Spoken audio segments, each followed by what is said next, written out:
How to find tags settings on Instagram Lite. Hello guys, in today's video I'm gonna show you how to find tags settings on Instagram Lite. First thing, open Instagram and here you will find your profile. Click on it and then click these three lines in the top corner,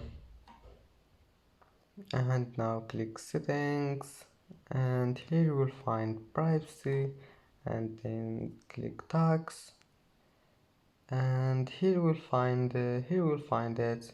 You can manage here tax settings, and that's it. Just manage anything you want and then just go back, it will be saved. And that's how to find it. That's how to find tax settings on Instagram Lite. And that's it for today's video. Don't forget like and don't forget subscribe, and thank you for watching this video until the end, and see you in the next video.